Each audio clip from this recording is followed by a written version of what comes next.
Assalamualaikum Sobat Football United. Ringan amatiran ala gua hari Selasa malam akan ada pertandingan Carabao EFL Cup antara Manchester United menghadapi Crystal Palace. Manchester United tentu saja datang ke EFL Cup atau Carabao ini kan statusnya sebagai juara bertahan. Karena di musim sebelumnya Manchester United berhasil meraih trofi.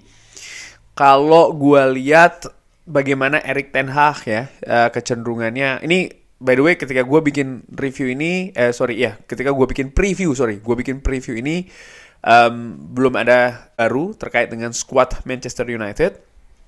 Tapi kalau melihat kecenderungan dari Erik ten Hag, menurut gue besar kemungkinan kalau Manchester United ini atau Erik ten Hag akan menurunkan squad terbaiknya. Manchester United sendiri juga menurut gue penting untuk bisa meraih hasil positif. Artinya kemenangan di pertandingan ini bukan hanya dari sisi turnamen itu sendiri. Artinya kalau Manchester United menang kan bisa melangkah lebih jauh lagi. Tapi juga bagaimana situasi dan kondisi tim saat ini, di mana Manchester United setelah 3 kekalahan beruntun sekarang bisa meraih, atau pertandingan terakhir berhasil meraih kemenangan away menghadapi Burnley, kemenangan clean sheet by the way. Manchester United menurut gua harus meneruskan tren positif ini. Sekali lagi, di pertandingan selanjutnya menurut gua kemenangan menjadi sesuatu yang penting, bahkan lebih penting mungkin daripada permainan di atas lapangan. Kenapa gue sekali lagi mengatakan seperti itu? Bukannya gue tidak ingin Manchester United tampil bagus atau seperti apa, tapi sekali lagi ini supaya Manchester United ini bisa membalikkan situasi dulu nih dari hasil-hasil buruk yang sebelumnya diterima oleh pasukan Erik ten Hag. Kalau seandainya Manchester United kalah ataupun tersingkir dari ajang ini, menurut gue ini akan menurunkan lagi atau bahkan menjatuhkan lagi situasi mental, psikis dari tim secara kolektif, pun juga kepercayaan dari sisi fans. Memang Manchester United masih belum bisa berada atau bermain dengan permainan yang terbaik lah menurut gua, karena juga situasi dari tim itu sendiri juga menurut gua saat ini belum berada dalam situasi yang terbaik. Bagaimana pemain cedera, pemain absen, ya kan, ini menurut gua tentu saja mempengaruhi persiapan dan juga nantinya permainan tim di atas lapangan. Nah, kalau gue lihat menghadapi Crystal Palace ya, Crystal Palace ini merupakan pertandingan yang sudah dilalui oleh tim asuhan Roy Hodgson, manajer senior di Inggris.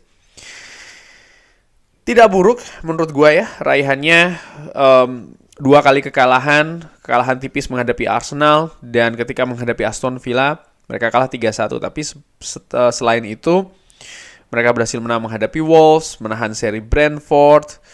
Jadi Crystal Palace menurut gue tetaplah tim yang harus diwaspadai. Ketika mereka ditahan imbang oleh Fulham 0-0, mereka memakai formasi 4-2-3-1 dengan, kalau menurut gue ya, Doucouré dan juga Eze. Ini harus diwaspadai oleh pasukan Erik ten Hag. Musim lalu Manchester United berhasil menang dengan skor 2-1, di mana Manchester United sempat unggul 2-0 duluan kan, lalu ada kartu merah yang diterima oleh Casemiro di pertandingan tersebut, sehingga Crystal Palace berhasil nih ya kan memperkecil ketinggalan dan bahkan mengancam ya kan untuk bisa menahan seri. Dan menurut gua ada pelajaran penting yang bisa diambil dari pertemuan tahun lalu di kompetisi liga ya, ketika menghadapi Crystal Palace, dan juga pertandingan-pertandingan sebelumnya bagi Manchester United adalah konsentrasi fokus. Karena di pertandingan-pertandingan seperti ini hal-hal kecil, hal-hal detail itu sangat berpengaruh. Gua melihat bagaimana Manchester United ketika kebobolan banyak gol menghadapi Bayern Munchen ya kan, ataupun juga gol yang diderita ketika menghadapi Brighton, itu banyak dari situasi kesalahan-kesalahan simple atau bahkan kesalahan-kesalahan yang sifatnya mungkin agak sedikit detail gitu, dan itu bisa berpengaruh ke hasil. Karena ketika Manchester United kebobolan ya kan, situasinya berbeda di atas lapangan. Pun juga ketika Manchester United tidak mampu memanfaatkan peluang-peluang yang ada. Bagaimana ketika menghadapi Arsenal,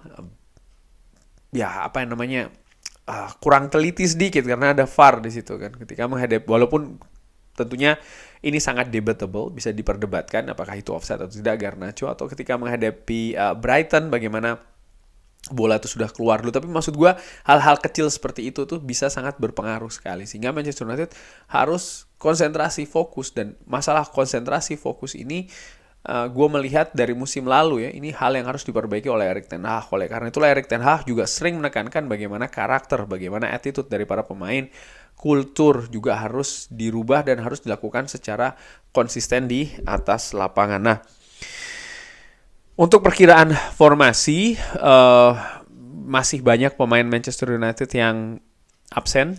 Gua nggak tahu situasi terakhir dari Sergio Reguilon seperti apa. Ketika gue bikin video ini, gue belum tahu ya situasinya seperti apa dengan Sergio Reguilon. Apakah sudah bisa ditampilkan atau tidak.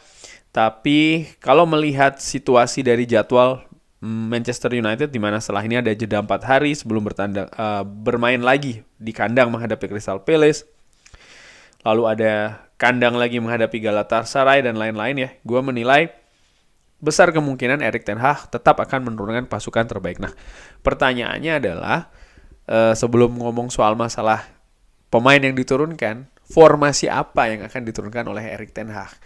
Karena praktis sampai dengan musim ini, di musim ini, sampai dengan pertandingan yang akan berjalan ini, Manchester United sudah memainkan 3 formasi yang berbeda. 4-1-2-3, 4-2-3-1, dan 4-4-2 Diamond. Kalau gue nggak memprediksi, tapi yang gue harapkan ya, Manchester United mungkin bisa kembali ke 4-2-3-1 lagi sih, menurut gue secara dengan amatiran.